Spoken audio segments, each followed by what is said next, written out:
नमस्कार मित्रों, आज इस वीडियो लेक्चर में हम व्यक्तित्व विकास के मनोलैंगिक विकास के सिद्धांत की चर्चा करने वाले हैं। मनोलैंगिक विकास का सिद्धांत आप चाहे तो विकास के चैप्टर में भी कंसीडर कर सकते हैं और आप चाहे तो व्यक्तित्व के चैप्टर में भी इसे कंसीडर कर सकते हैं। वही सिद्धांत है मनोलैंगिक विकास का सिद्धांत। कुछ किताबों के अंदर ये चैप्टर आपको विकास के चैप्टर में दिया हुआ भी मिल सकता है और कुछ किताबों के अंदर ये चैप्टर आपको व्यक्तित्व के चैप्टर के अंदर ये प्रकरण आपको मिल सकता है।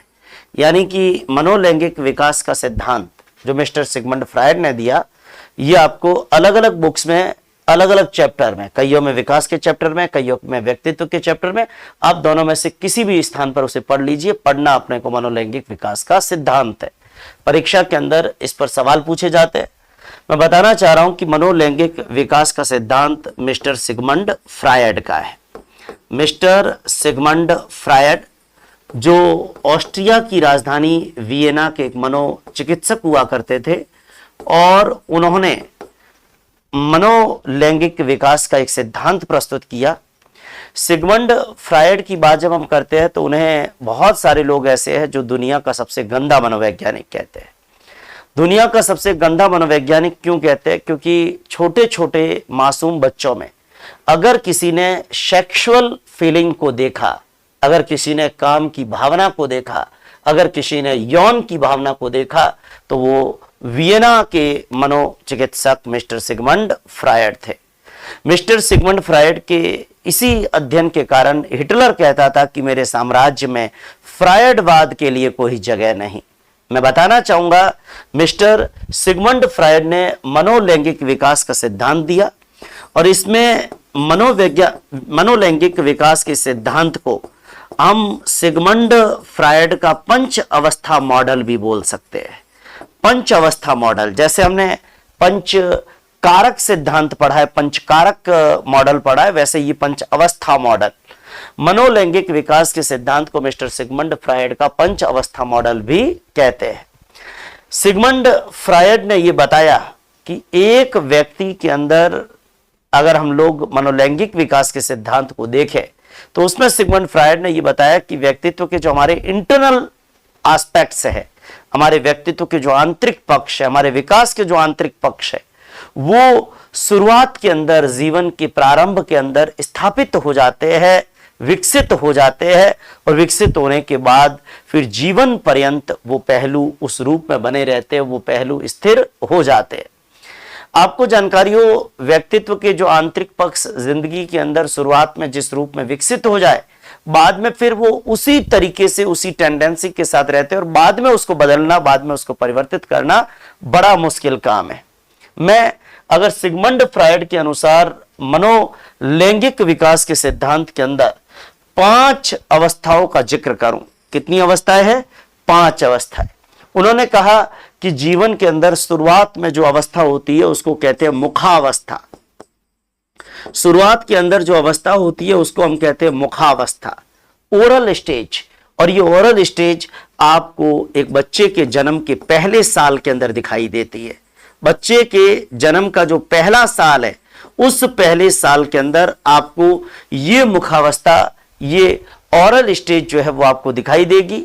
इसके बाद जीवन के अंदर जब दूसरा जो पहलू आता है, व्यक्तित्व का जो आंतरिक पक्ष सेकंड स्टेज पर जो विकसित होता है, उसको हम कहते हैं गुदावस्था। गुदावस्था, जिसको हम अंग्रेजी में कहते हैं एनल स्टेज।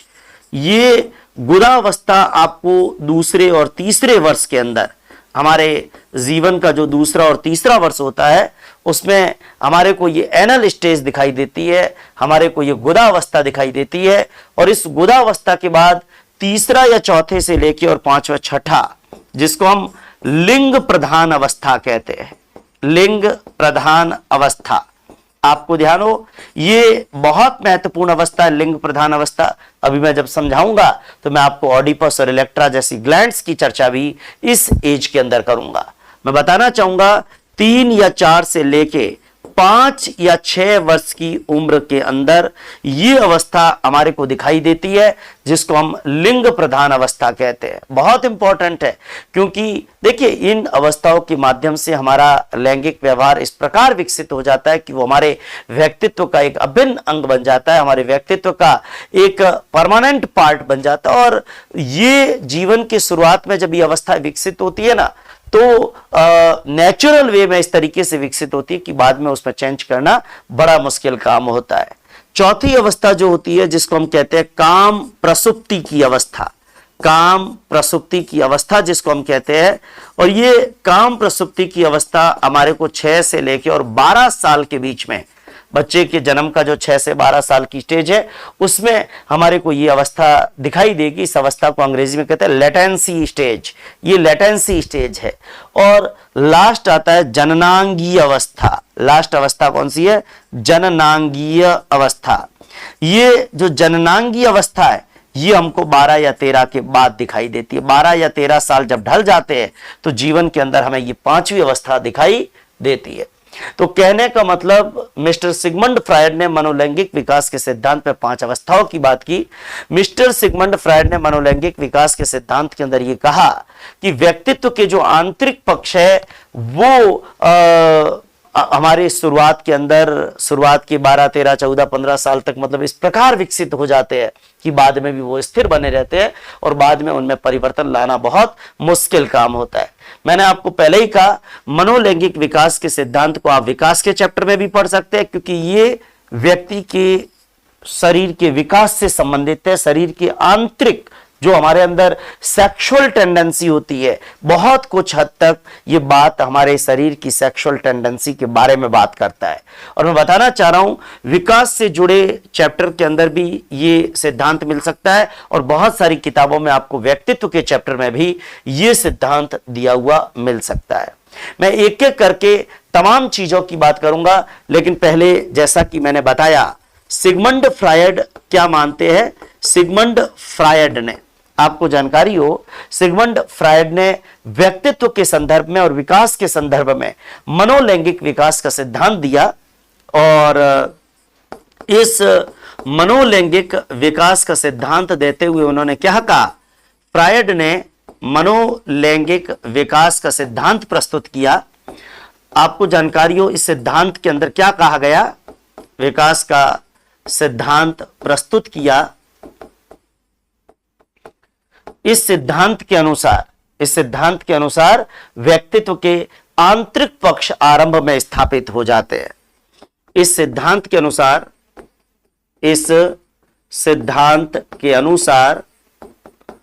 व्यक्तित्व के आंतरिक पक्ष, आपको ध्यान हो, मैं इस सिद्धांत में विशेष रूप से काम भावना की बात करूंगा।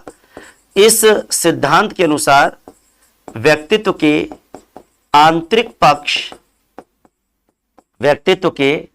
आंतरिक आरंभ में स्थापित हो जाते हैं। आरंभ में मतलब जन्म के 13, 14, 15 साल तक स्थापित हो जाते हैं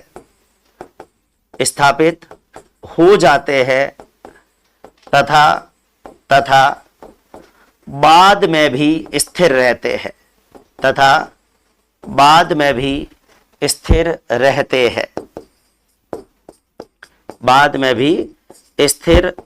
हैं। तो आपको जानकारी हो, मिस्टर सिगमंड फ्रायड ने मनोलैंगिक विकास का सिद्धांत दिया और मिस्टर सिगमंड फ्रायड ने यह कहा कि व्यक्तित्व के जो आंतरिक पक्ष है वो आरंभ में स्थापित हो जाते हैं और बाद में भी मतलब जीवन पर्यंत फिर वो स्थिर बने रहते हैं। बाद में इनमें किसी भी प्रकार का परिवर्तन लाना बहुत कठिन होता है। बाद में हम चाहे कि व्यक्तित्व का कोई इंटरनल पहलू, सेक्सुअल टेंडेंसी, सेक्सुअल फीलिंग, इसमें अगर जो डेवलप हो गई हमारे अंदर चीज और बाद में किसी प्रकार का कोई परिवर्तन आए तो बाद में किसी भी प्रकार के परिवर्तन को लाना बहुत मुश्किल काम होता है। मैं मनोलैंगिक विकास के सिद्धांत के अंदर जो 5 अवस्थाएं मिस्टर सिगमंड फ्रायड ने बताई, जिसमें एक व्यक्ति के व्यक्तित्व के आंतरिक पक्ष एस्टेब्लिश होंगे, व्यक्तित्व के आंतरिक पक्ष जिसमें परमानेंटली व्यक्ति के अंदर डेवलप हो जाएंगे, मैं उन 5 अवस्थाओं की बात करना चाहूंगा। सबसे पहली स्टेज मिस्टर सिगमंड फ्रायड ने कही मुखावस्था। मुखावस्था जिसको अंग्रेजी में कहते हैं ओरल स्टेज। अंग्रेजी में जिसको कहते हैं ओरल स्टेज। आपको ध्यान हो, ये ओरल स्टेज या जिसको मुखावस्था कह रहा हूं, ये मुखावस्था जन्म के प्रथम वर्ष के अंदर हमें दिखाई देती है। जन्म का जो पहला साल है जिसमें ये मुखावस्था से रिलेटेड डेवलपमेंट हो जाएगा। आपको जानकारी हो, जन्म के पहले साल के अंदर हमें मुखावस्था से रिलेटेड डेवलपमेंट जो है वो दिखाई देता है। मुखावस्था का मतलब क्या है? मुख मतलब मुंह, मुंह।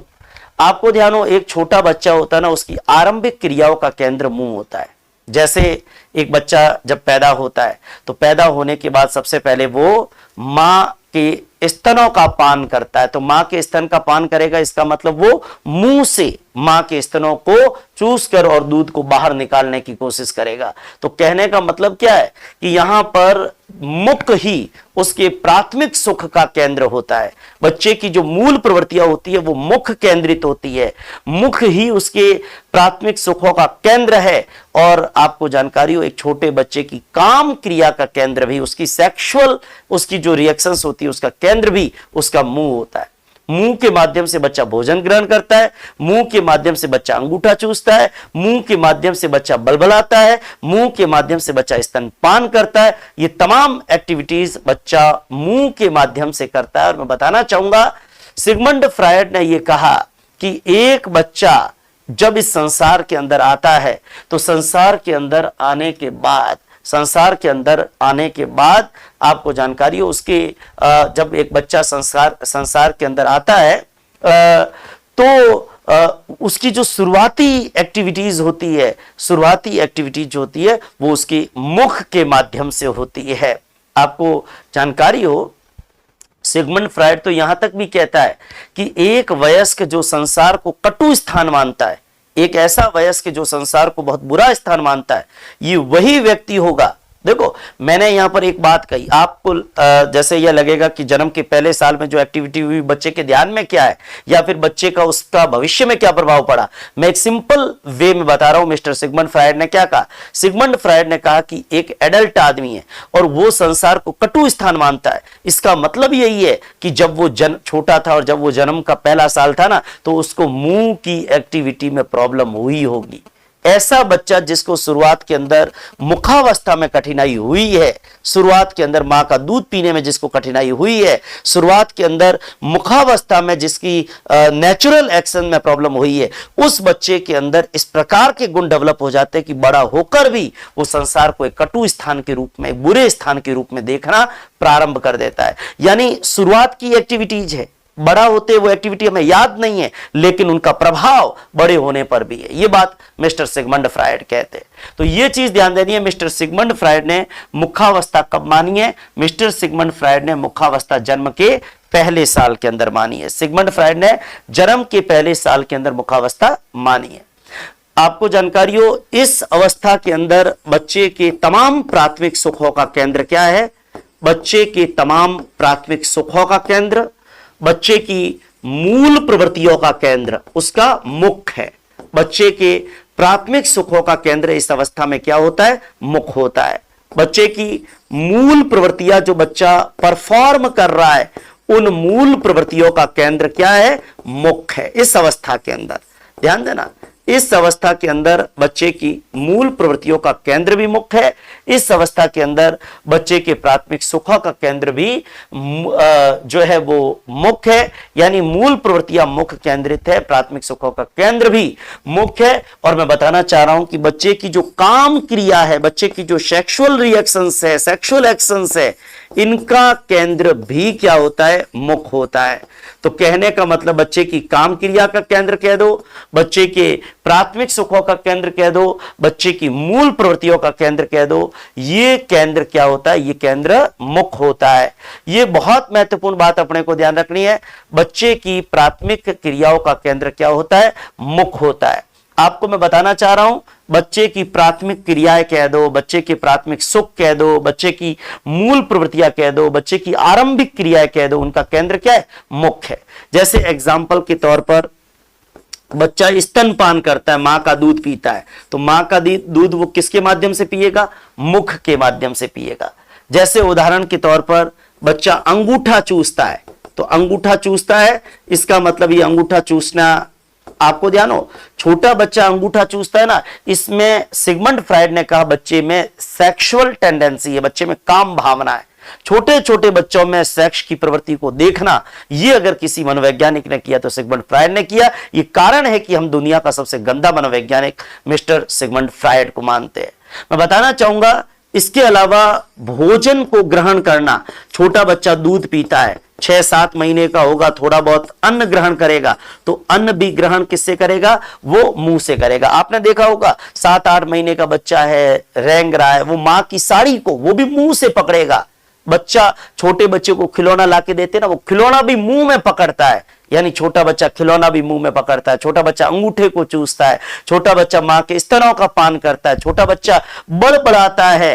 कहने का मतलब ये सारी एक्टिविटीज वो किसके माध्यम से करता है, वो मुख के माध्यम से करता है। आपको ध्यान हो, साड़ी का पल्लू बच्चा वो भी मुंह में लेता है, साड़ी का पल्लू है, खिलौना है, ये भी बच्चा मुंह में पकड़ता है। कहने का मतलब इन तमाम चीजों के अंदर देखो, बच्चा खिलौने को समझता नहीं है कि खिलौने से कैसे खेलना है, क्योंकि हम जन्म के पहले साल की बात कर रहे हैं और उस समय बच्चे की काम क्रिया का केंद्र, बच्चे की सेक्सुअल टेंडेंसी का केंद्र क्या होता है, मुख होता है। ये ध्यान देना। मैंने आपको बताया कि मिस्टर सिगमंड फ्रायड ने कहा कि जिस बच्चे को शुरुआत के अंदर मुंह की एक्टिविटी के अंदर प्रॉब्लम होती है, वो बच्चा आगे जाकर भी संसार को एक कटु स्थान के रूप में देखना प्रारंभ करता है। यानी इस अवस्था के अंदर देखो, सारी एक्टिविटी, सारी जो अवस्था है ना, उनका डेवलपमेंट ढंग से होना चाहिए, क्योंकि कोई भी अवस्था का अगर ढंग से डेवलपमेंट नहीं हुआ तो इसका प्रभाव हमारे वयस्क अवस्था पर पड़ना ही है। तो व्यक्तित्व के जो आंतरिक पक्ष है ना, वो इस अवस्था के अंदर धीरे धीरे जैसे मुखावस्था आएगी, गुदावस्था आएगी, लिंग प्रधान अवस्था आएगी, काम प्रसुप्ति अवस्था आएगी और जन्नांगी अवस्था आएगी। इन 5 अवस्थाओं से होकर व्यक्तित्व के सारे आंतरिक पक्ष स्थायी हो जाते हैं। मैं दूसरी अवस्था की बात अगर करूं तो मैं बताना चाह रहा हूं कि सेकंड स्टेज जो है, आपको जानकारी हो, जब मैं सेकंड स्टेज की बात करूं तो सेकंड स्टेज कौन सी है, सेकंड स्टेज है गुदावस्था। मुखावस्था के बाद में सेकंड स्टेज आती है गुदावस्था। गुदावस्था जिसको अंग्रेजी के अंदर कहते हैं एनल स्टेज, अंग्रेजी में क्या कहते हैं जिसको, एनल स्टेज कहते हैं। आपको जानकारी हो, जन्म के दूसरे या तीसरे साल के अंदर, जन्म का जो दूसरा या तीसरा साल है उसके अंदर हमारे को इस प्रकार की स्टेज दिखाई देती है जिसको हम गुदा स्टेज कहते हैं, गुदावस्था कहते हैं। मैं बताना चाह रहा हूं कि गुदावस्था के अंदर बच्चा समाज की कुछ मांगों के प्रति अनुक्रिया करता है। समाज की कुछ मांगों के प्रति अनुक्रिया करना, वो टेंडेंसी जो बाद में उसमें आएगी वो इस अवस्था के अंदर डेवलप हो जाती है, लेकिन डेवलपमेंट का तरीका अलग है। जैसे बच्चा मलमूत्र का त्याग करता है, मलमूत्र के त्याग में बच्चा आनंद लेता है। गुदा वाला भाग मतलब जो मलमूत्र वाला भाग है, आपको जानकारी हो, बच्चा मलमूत्र का त्याग करना सीखता है, उसमें आनंद लेता है और शरीर का जो गुदीय क्षेत्र है वही सुखदायक भावनाओं का प्रमुख केंद्र होता है। मैं बताना चाह रहा हूं, देखने को बहुत सिंपल लग रहा है कि भाई इस स्टेज का भविष्य में क्या प्रभाव है, लेकिन सिगमंड फ्रायड कहते हैं कि हमारे इड में और हमारे ईगो में जो द्वंद्व होता है, उस द्वंद्व का आधार इसी अवस्था में स्थापित हो जाता है। मिस्टर सिगमंड फ्रायड कहते हैं कि शैशवावस्था में जो सुख प्राप्त करने की इच्छा है और वयस्क व्यक्ति का जो नियंत्रित व्यवहार है, इन दोनों के बीच में जो द्वंद्व है, उस द्वंद्व का आधार यहीं पर स्थापित होता है। अगर इस अवस्था को सही ढंग से झेल लिया तो बच्चा भविष्य के अंदर खुद पर कंट्रोल कैसे करना है वो सीख जाएगा। जैसे आप कई बार देखते हो ना, छोटे बच्चे होते हैं, एक बच्चा तो होता है जिसको पेशाब आते ही वो त्याग कर लेगा, और दूसरा बच्चा होता है वो पेशाब को कंट्रोल करके रखता है। कहने का मतलब देखो, देखने में बहुत छोटी सी अवस्था है, बहुत सिंपल सी बात है, लेकिन इसके जो मायने हैं वो बड़े गहरे हैं। मैं बताना चाह रहा हूं, जब हम गुदावस्था या गुदी अवस्था की बात करते हैं तो जन्म के दूसरे या तीसरे साल के अंदर है। इस अवस्था के अंदर बच्चे के जो सुखों का केंद्र होता है, बच्चे के जो आनंद का केंद्र होता है, बच्चे को जो आनंद मिलता है वो कौन से क्षेत्र में मिलता है, पहली अवस्था में मुंह के अंदर, लेकिन दूसरी अवस्था के अंदर शरीर के गुदीय क्षेत्र के अंदर, गुदीय क्षेत्र के अंदर, शरीर के गुदीय क्षेत्र के अंदर, गुदा वाले क्षेत्र के अंदर बच्चा सुख की अनुभूति करता है। जैसे उदाहरण के तौर पर बच्चा मल मूत्र विसर्जन में आनंद लेता है। बच्चे की मल मूत्र विसर्जन इस स्टेज में जब हम देखेंगे तो बच्चा मल मूत्र विसर्जन के अंदर आनंद लेता है। कभी कभी छोटे छोटे बच्चों को आपने देखा होगा ना, दूसरे तीसरे साल में वो क्या करते हैं, अपने जैसे छोटा लड़का है 2-3 साल का लड़का, वो अपने लिंग को पकड़ के और वो जो है वो पेशाब करने की कोशिश करता है। तो कहने का मतलब, और आपको जानकारी हो, मल मूत्र विसर्जन के अंदर उसको आनंद आता है। और कई बार कई छोटे छोटे बच्चे ऐसे होते हैं जो पेशाब करते समय भी एक स्थान से दूसरे स्थान यूं राउंड लगाते हुए करते हैं। और कई बार आपने देखा होगा छोटे बच्चे, कुछ बच्चे होते हैं जो मल मूत्र विसर्जन को कंट्रोल भी कर लेते हैं, तो कुछ बच्चे बिल्कुल कंट्रोल नहीं कर पाते। और कुछ बच्चे ऐसे होते हैं जिनको मां मल मूत्र विसर्जन करवाने के लिए भी आपने देखा होगा ना, ऐसे सीटी बजाती है और बच्चे का अनुबंधन हो जाता है और वो पेशाब करता है। या कुछ बच्चे होते हैं, माँ वो पानी का नल चालू करती है और जैसे ही पानी के नल की वो पानी की धार चलती है, बच्चा पेशाब जो है वो छोड़ देता है।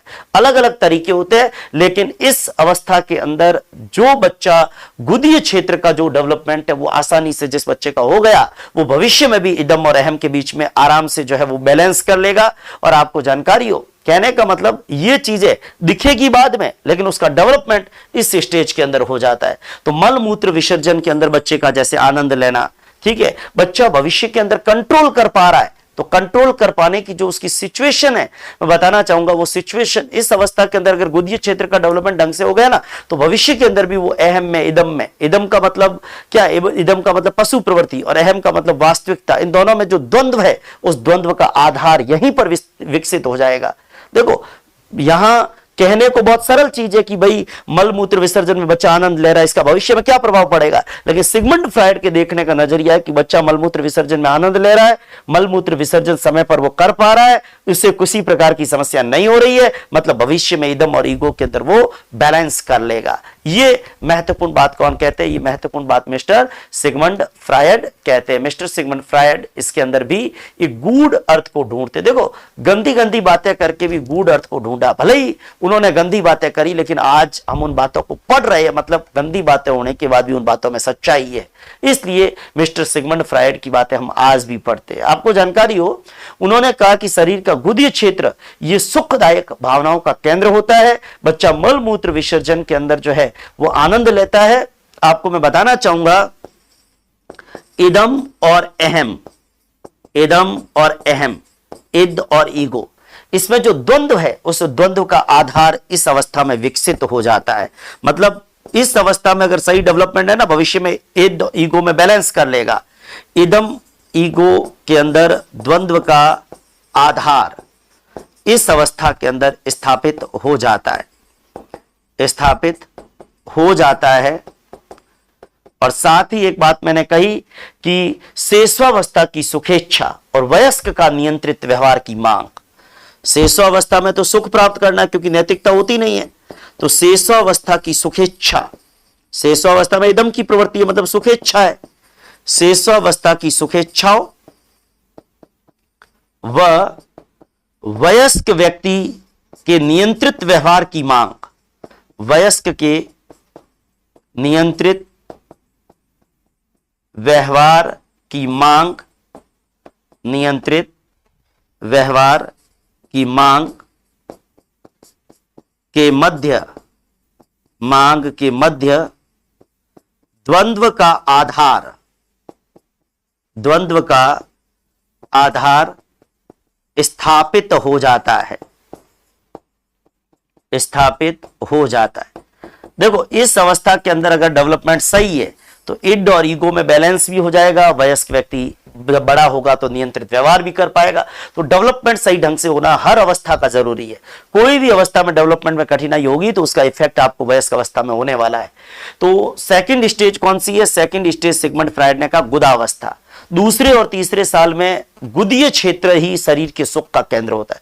पहला साल होता है उसमें मुंह, और दूसरा साल होता है उसमें गुदा क्षेत्र। गुदा क्षेत्र मतलब जहां मल विसर्जन का जो क्षेत्र है वो जगह, मल विसर्जन का जो क्षेत्र है वो जगह कहते हैं कि बच्चे की सुखदायक भावनाओं का केंद्र होता है।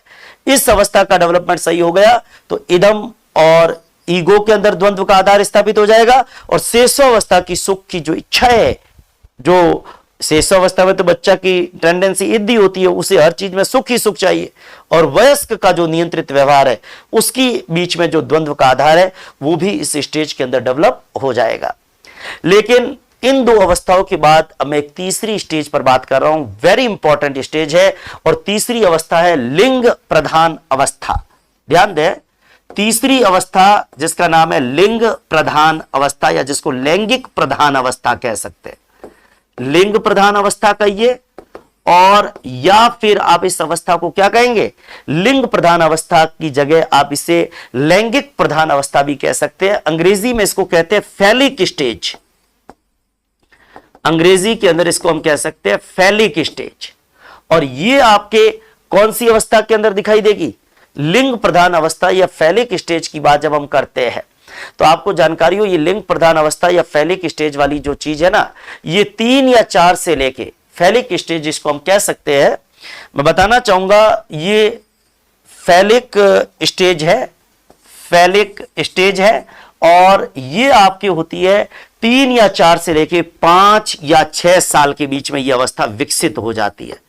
3 या 4 से लेके 5 या 6 वर्ष के मध्य, 3 या 4 से लेके 5 या 6 वर्ष के मध्य इस प्रकार की स्टेज विकसित हो जाती है। देखो, जन्म का पहला साल था, हमने किस पर जोर दिया, मुंह पर। जन्म का दूसरा तीसरा साल था, हमने किस पर बल दिया, गुदीय क्षेत्र पर। लेकिन अब 3 या 4 से लेके 5 या 6 साल का ये स्टेज जो है, 3 या 4 से लेके 5 या 6 साल कह दो, या कुछ किताबों में 3 से 5 साल भी लिखा, कोई दिक्कत नहीं। इस अवस्था में विशेष रूप से बल किस पे देना, जननांगों पर, जननांगों पर। इस अवस्था के अंदर विशेष रूप से जो बल दिया गया है वो हमारे जननांगों पर बल दिया गया है।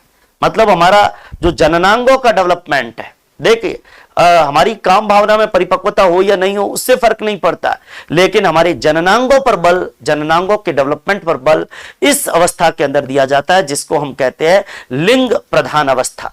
मैं बताना चाह रहा हूं, 4 या 5 साल की अवस्था जब बच्चे की आती है तो बच्चा पुरुष और महिला के बीच में लैंगिक विभेद कर सकता है। बच्चे को पता है कौन लड़का है कौन लड़की है। ये लैंगिक विभेद एक 4-5 साल का बच्चा कर सकता है। और मैं बताना चाहूंगा कि बच्चे कामुकता के प्रति और मां बाप के बीच में जो रात्रि में काम संबंध विकसित होते हैं उनके प्रति भी एक छोटा बच्चा जागरूक होता है। कई बार क्या होता है, रात के अंधेरे के अंदर मां बाप शारीरिक संबंध बनाते हैं, लेकिन इसी बीच छोटा बच्चा जो पास में सो रहा है उसकी आंखें खुलती है और वो इस प्रकार के दृश्यों को देखता है। और इस प्रकार के दृश्यों को जब देखता है तो उसके मन में बाद में कई प्रकार के ख्यालात आते हैं। मैं बताना चाहूंगा कि कभी ना कभी ऐसा होता ही है कि मां बाप के बीच में शारीरिक संबंध जब बनते हैं तो छोटा बच्चा जो होता है वो कभी ना कभी रात को उसकी नींद खुलती है और वो इस प्रकार की चीजों को देखता है। इसका प्रभाव भी उसके भावी जीवन पर पड़ता है। मैं बताना चाहूंगा 4 या 5 साल की उम्र के अंदर बच्चा लैंगिक विभेद कर लेता है, बच्चा मां बाप के काम संबंधों के प्रति भी जागरूक हो जाता है, बच्चा मां बाप की एक्टिविटीज के प्रति भी अवेयर हो जाता है। और मैं आपको यहां पर बताना चाहूंगा कि एक बहुत इंपॉर्टेंट बात, इस चीज को आप समझने की कोशिश करना, एक बहुत महत्वपूर्ण बात जो मैं बताना चाह रहा हूं यहां पे। एक तो मैंने ये कहा कि 4 साल की उम्र में, लगभग 4 या 5 साल की उम्र में, आपको ध्यान हो 4 या 5 साल की उम्र में बच्चा लैंगिक भूमिकाएं, लैंगिक भूमिकाएं किसकी, पुरुष और महिला की, पुरुष और महिला की लैंगिक भूमिकाओं में विभेद कर सकता है। पुरुष और महिला की, पुरुष और महिला की लैंगिक भूमिकाओं में विभेद कर सकता है, विभेद कर सकता है। और जब मैं इस स्टेज की बात कर रहा हूं तो इस स्टेज के अंदर जो बच्चे होते हैं वो कामुकता के संदर्भ में व मां बाप के काम संबंधों के संदर्भ में, मां बाप के काम संबंधों के संदर्भ में जागरूक हो जाते हैं। मां बाप के काम संबंधों के संदर्भ में जागरूक होते हैं, काम संबंधों के संदर्भ में जागरूक हो जाते हैं। तो ये एक बहुत महत्वपूर्ण बात अपने को ध्यान रखनी है कि इस अवस्था के अंदर बच्चे कामुकता के संदर्भ में और मां बाप के जो सेक्सुअल रिलेशंस होते हैं उन रिलेशंस के संदर्भ में भी काफी अवेयर होते हैं। मैं एक महत्वपूर्ण बात आपको बताना चाह रहा हूं कि इस स्टेज में डेवलपमेंट कैसे होता है, क्योंकि सिगमंड फ्रायड के इस सिद्धांत में जो 5 अवस्था उन 5 में सबसे इंपॉर्टेंट स्टेज है ये। जैसे समझने की कोशिश करना, लड़का है, पहले मैं लड़के का एग्जाम्पल देता हूं। जैसे उदाहरण के तौर पर लड़का, सिगमंड फ्रायड ने यह कहा था कि लड़के का स्नेह अपनी मां से ज्यादा होता है और लड़की का स्नेह अपने पिता से ज्यादा होता है, क्योंकि सिगमंड फ्रायड सेक्सुअल टेंडेंसी की बात करते हैं, काम भावना की बात करते हैं, और इसीलिए हम सिगमंड फ्रायड को दुनिया का सबसे गंदा मनोवैज्ञानिक कहते हैं। सिगमंड फ्रायड ने यह कहा कि एक लड़का, इस लड़के के अंदर जो ग्रंथि पाई जाती है उस ग्रंथि को हम कहते हैं ओडीपस ग्रंथि, या तो ओडीपस कहिए या इडीपस कहिए। ये ओडीपस या इडीपस ग्रंथि, ये ग्रंथि लड़के के अंदर पाई जाती है, और लड़की के अंदर जो ग्रंथि पाई जाती है उस ग्रंथि को हम कहते हैं इलेक्ट्रा। ध्यान देना, लड़की के अंदर जो भावना ग्रंथि पाई जाती है उस ग्रंथि को हम कहते हैं इलेक्ट्रा। देखो नाम क्यों रखे गए इडीपस और इलेक्ट्रा, इसका कारण है वो भी बता रहा हूं। लड़के के अंदर एक ग्रंथि पाई जाती है जिसका नाम है ओडीपस। कहते हैं लड़के के अंदर इस ओडीपस नाम की भावना ग्रंथि के कारण लड़के के अंदर ये ओडीपस नाम की ग्रंथि पाई जाती है। कहते हैं कि लड़का जो है ना, मां के प्रति पिता के जो संबंध है उन पिता के संबंधों को स्वीकार करके और उन्हीं की तरह व्यवहार करने की कोशिश करता है। आपको ध्यान हो, कहते हैं कि लड़का इस ओडीपस ग्रंथि के कारण, उसका जो अट्रैक्शन है वो किसके प्रति है? मां के प्रति, क्योंकि कभी न कभी उसने रात्रि के अंदर मां के प्रति पिता के आकर्षण को देखा है, मां के प्रति पिता के आकर्षण को देखा, या मां का पिता के प्रति आकर्षण देखा। तो मां का पिता के प्रति जो आकर्षण है, मां का पिता के प्रति जो खिंचाव है, मां का पिता के नजदीक आना, इस चीज को कभी ना कभी बच्चा जब देखता है वो काम संबंधों के प्रति जागरूक होता है। तो इस ओडीपस ग्रंथि के कारण वो भी चाहता है कि उसकी मां उसके करीब आए, क्योंकि मैंने आपको कहा सिगमंड फ्रायड ने कहा है कि लड़के का स्नेह किसके प्रति है? मां के प्रति। तो लड़का चाहता है कि मां उसके करीब आए, लड़का चाहता है कि मां उसके करीब आए, और इसलिए मां के प्रति आकर्षण, मां के प्रति प्रेम है। और पिता के प्रति इस ग्रंथि के कारण वो क्या है? आक्रामक। पिता के प्रति वो आक्रामक क्यों है? क्योंकि मां पिता से आकर्षित हो रही है या पिता माता से आकर्षित हो रहा है, और लड़के के अंदर ये भावना ग्रंथि ओडीपस ग्रंथि, और इस ओडीपस ग्रंथि के कारण उसका आकर्षण मां के प्रति है। तो वो ये चाहता है कि मेरे पिता मेरे मां के करीब क्यों आए, वो चाहता है कि मैं खुद अपनी मां के करीब जाऊं। ये सिगमंड फ्रायड कह रहे हैं। और इसलिए मां के प्रति प्रेम होता है, पिता के प्रति उसके दिमाग के अंदर क्या है? आक्रामकता। मैं यहां पर आपको बताना चाह रहा हूं, जब मैंने इडीपस किया, ओडीपस की बात की है, मैं आपको बताना चाह रहा हूं कि इडीपस जो है ना, ये इडीपस एक ग्रीक राजा था जिसने अनजाने के अंदर अपने पिता की हत्या करके अपनी मां से शादी की थी। इसीलिए इस ग्रंथि का नाम इडीपस है। आपकी जानकारी के लिए यहां बता दूं कि ये जो इडीपस है ये ग्रीक राजा था, यूनानी राजा था ये। देखो इसीलिए सिगमंड फ्रायड ने नाम इडीपस दिया है। एक ग्रीक राजा था जिसने अपने पिता की हत्या करके,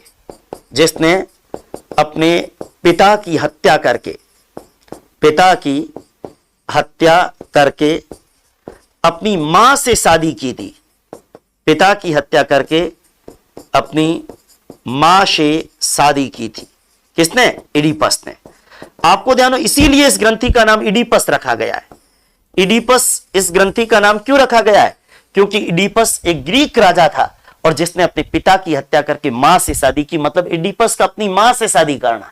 तो यहां पर सिगमंड फ्रायड ने कहा कि लड़के का अपने मां के प्रति आकर्षण होता है ना, तो लड़का अपने पिता के साथ में मां के संबंधों को स्वीकार नहीं कर पाता, और उसे लगता है जैसे मां के प्रति पिता के संबंध है वैसे मेरे संबंध मेरी मां के साथ में हो, ये उस लड़के के मन में फीलिंग आती है। लेकिन इस अवस्था के अंत तक आते आते उसको यह समझ में आ जाता है कि मेरी मां के साथ उस प्रकार का संबंध संभव नहीं है जिस प्रकार मेरे पिता का माता के साथ संबंध है। इसलिए फिर लड़का इस अवस्था के अंत तक आते आते अब चूंकि मां के प्रति उसका आकर्षण है, मां के साथ में वैसा संबंध उसका नहीं हो सकता जैसा उसके पिता का है, इसलिए पिता की तरह वो व्यवहार करना प्रारंभ कर देता है और पिता के लक्षण उसके अंदर आ जाते हैं। पिता की तरह व्यवहार प्रारंभ करता है। अंत में, इस अवस्था के अंत में वो पिता की तरह व्यवहार करना सीख जाता है। इस अवस्था के अंत में वो पिता की तरह व्यवहार करना सीख जाता है। क्यों? क्योंकि उसको पता है कि मां के साथ में उसकी शादी नहीं हो सकती, क्योंकि मां के साथ में शादी तो उसके पिता की हो चुकी है। तो मां के साथ में उसके पिता की शादी हो चुकी है, उसकी शादी संभव नहीं है।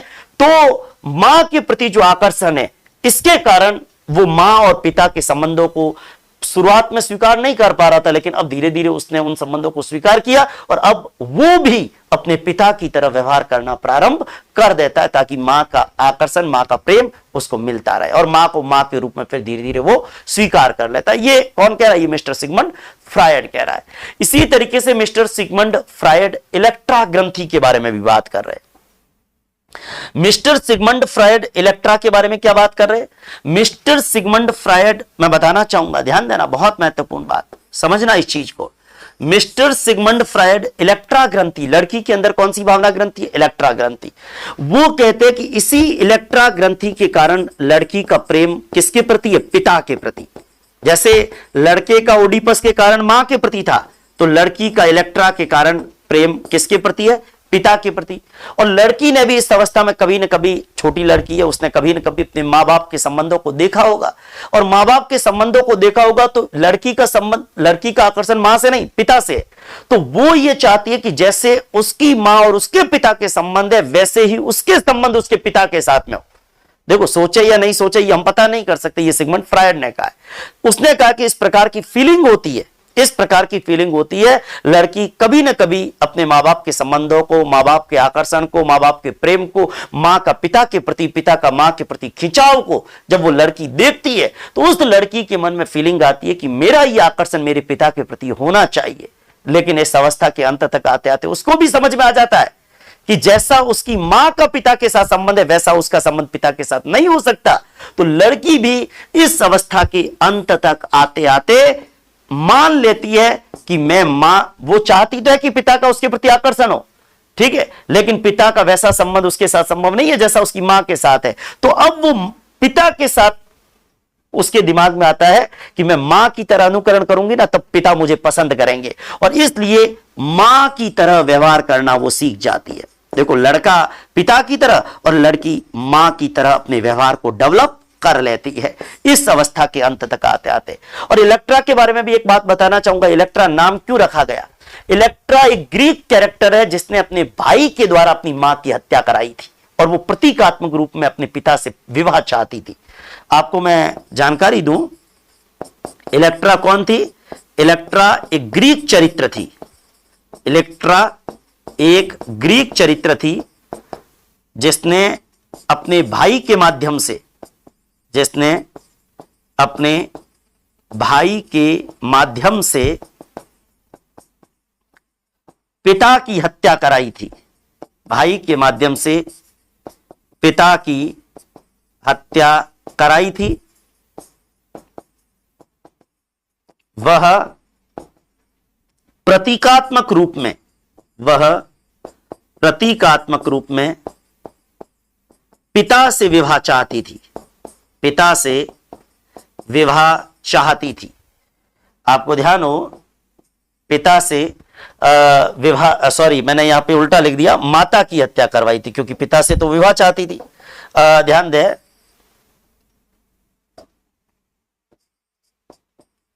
अपने भाई के माध्यम से अपनी माता की हत्या करवाई थी इलेक्ट्रा, क्योंकि पिता के प्रति तो प्रेम है, मां की हत्या कराई थी। वह प्रतीकात्मक रूप में पिता से विवाह करना चाहती थी, प्रतीकात्मक रूप में पिता से विवाह करना चाहती थी।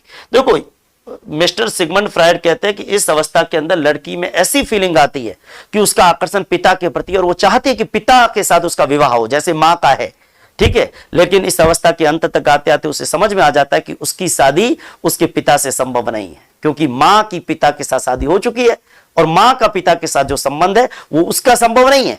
तो ऐसी स्थिति में उस लड़की का पिता के प्रति आकर्षण कैसे रहे, जब वो मां की तरह व्यवहार करे, तो इस अवस्था के अंत तक वो सीख जाती है कि उसे मां की तरह व्यवहार करना है। तो कहने का मतलब लड़के का आकर्षण मां के प्रति था, लेकिन व्यवहार सीख गया पिता की तरह, और लड़की का आकर्षण जो है वो पिता के प्रति है, लेकिन व्यवहार सीख गई धीरे धीरे मां की तरह। और आपको जानकारी हो, इस अवस्था के अंदर कहते हैं कि लड़की को भी ये पता चल जाता है कि पिता के साथ उसकी शादी संभव नहीं है, तो फिर धीरे धीरे वो मां के व्यवहार का अनुकरण करना शुरू कर देती है।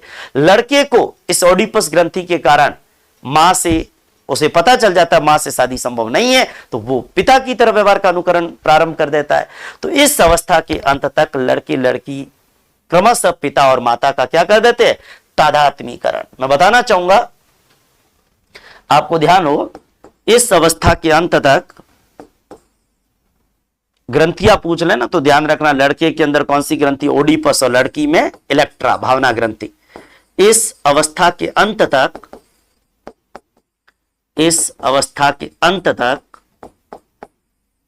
लड़का पिता के व्यवहार का आकर्षण तो मां के प्रति था, लेकिन उसे पता चल गया कि मां से उसकी शादी संभव नहीं है, तो मां के प्रति आकर्षण पिता का, इसलिए पिता की तरह व्यवहार करो, पिता के व्यवहार का। जबकि लड़की मां के व्यवहार का तादात्मीकरण करती है। तादात्मीकरण मतलब वैसे का वैसे स्वीकार करना, अनुकरण करना। मां के व्यवहार का तादात्मीकरण मतलब दूसरे की चीज को अपनाना।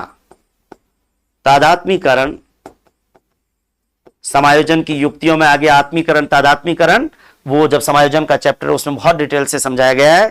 तादात्मीकरण स्थापित कर लेते, लड़का पिता के व्यवहार का, जबकि लड़की मां के व्यवहार के साथ में मां के व्यवहार का तादात्मीकरण स्थापित करता है या कर लेते हैं। ये एक इंपॉर्टेंट बात अपने को दिमाग के अंदर रखनी है, बहुत महत्वपूर्ण बात अपने जहन के अंदर होनी चाहिए। अब एक महत्वपूर्ण स्टेज, चौथी स्टेज है काम प्रसुप्ति अवस्था। चौथी और पांचवी में बहुत दिक्कत नहीं है। काम प्रसुप्ति अवस्था मैं आपको बताना चाहूंगा, काम प्रसुप्ति अवस्था की बात करूं, ये 6 से 12 साल है।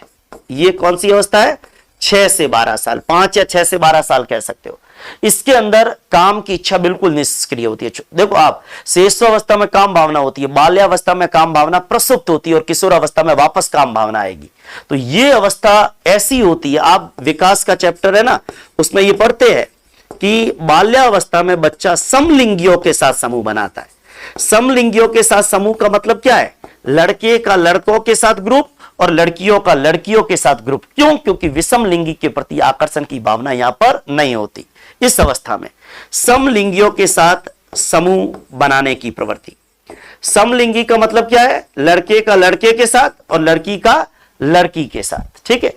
और कामेच्छा जो होती है ना, काम की इच्छा, विषम लिंगी के प्रति आकर्षण, वो इस अवस्था के अंदर क्या हो जाती है, निष्क्रिय। देखो शेषावस्था में काम भावना प्रबल है, लेकिन इस अवस्था में कामेच्छा निष्क्रिय है। और कामेच्छा निष्क्रिय है तो सामाजिक संबंध और उपलब्धि पाना, उसके अंदर अपनी ऊर्जा को खपाते हैं। सामाजिक संबंधों में दोस्त बनाना, लड़के लड़कों का ग्रुप बनाते हैं, लड़कियां लड़कियों का ग्रुप बनाते हैं। और इसके अलावा स्कूल के अंदर अच्छी पढ़ाई करके उपलब्धि प्राप्त करना, उपलब्धि सूचक क्रियाएं, उसके अंदर ऊर्जा खर्च होती है। मतलब एक तो लड़कों का लड़कों के साथ समूह, लड़कियों का लड़कियों के साथ समूह, और दूसरा ऊर्जा व्यय होती है। आपको जानकारी हो, सामाजिक संबंध बने, लड़कों का लड़कों के साथ ग्रुप, लड़कियों का लड़कियों के साथ ग्रुप। जैसे आप वो देखते ना तारक मेहता का उल्टा चश्मा, टपू सेना, ठीक है। तो यहां ये स्टेज ऐसी होती है जहां कामेच्छा निष्क्रिय है, जहां काम भावना निष्क्रिय है। ध्यान रखना, काम भावना, सेक्सुअल फीलिंग, ये इस अवस्था के अंदर क्या हो जाती है, प्रसुप्त हो जाती है।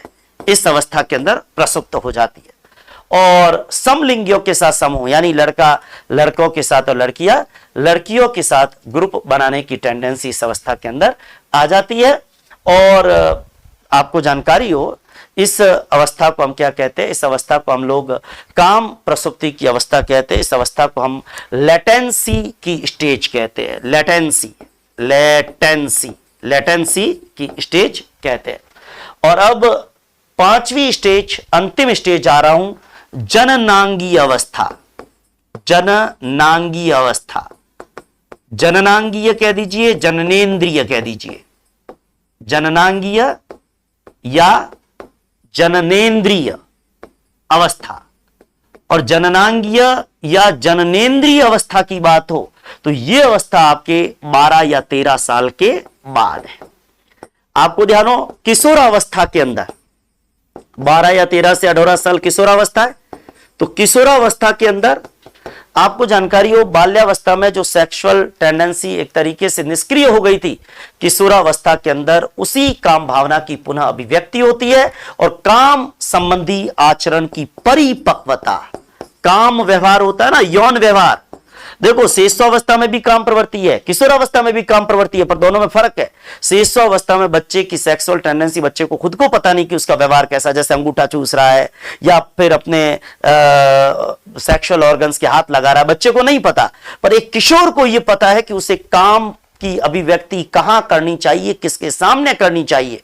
इसीलिए और किशोर के काम व्यवहार के ऊपर आपको जानकारी हो, अगर उसकी अवांछनीय अभिव्यक्ति है तो उसे यौन अपराध की श्रेणी में भी शामिल करते हैं, क्योंकि किशोर को पता होता है कि उसे काम की अभिव्यक्ति कहां करनी है, किस समय करनी है, कब करनी है और किसके साथ करनी है। आपको जानकारी हो तो काम व्यवहार की परिपक्वता वो इस स्टेज के अंदर आ जाती है। इस स्टेज के अंदर काम प्रवृत्ति की जो है वो परिपक्वता आ जाती है और बच्चा सामाजिक मापदंडों के अनुसार काम व्यवहार की परिपक्वता भी आ जाती है और ये काम व्यवहार सामाजिक आदर्श और सामाजिक मानदंडों के अनुसार होता है। जैसे हमारे यहां पे पति पत्नी मतलब विवाह हो जाता है, विवाह के बाद रात्रि के अंदर बंद कमरे में काम की अभिव्यक्ति होती है। तो कहने का मतलब सामाजिक जो आदर्श है उन सामाजिक मानदंडों या सामाजिक मान्यताओं के अनुसार काम व्यवहार की अभिव्यक्ति होती है, अन्यथा उसको बुरा माना जाता है। आपको जानकारी हो, कहने का मतलब इस अवस्था के अंदर काम संबंधी आचरण की परिपक्वता आ जाती है और मैं ये कहूंगा मनोलैंगिक विकास अपने आप में परिपक्व हो जाता है। मनोलैंगिक विकास की भी यहां पर क्या है? परिपक्वता। मनोलैंगिक विकास अपने आप में परिपक्वता को प्राप्त कर लेता है। मनोलैंगिक विकास अपने आप में परिपक्वता को प्राप्त कर लेता है और जिस व्यक्ति का, जिस बच्चे का 5वां स्टेज का डेवलपमेंट सही ढंग से हुआ, निश्चित रूप से उसके व्यक्तित्व का संपूर्ण विकास हो जाता है। तो यह था मनोलैंगिक विकास का सिद्धांत जिस पर आज हमने बात की। उम्मीद करता हूं बहुत अच्छे से समझ में आया होगा। धन्यवाद। जय हिंद। वंदे मातरम।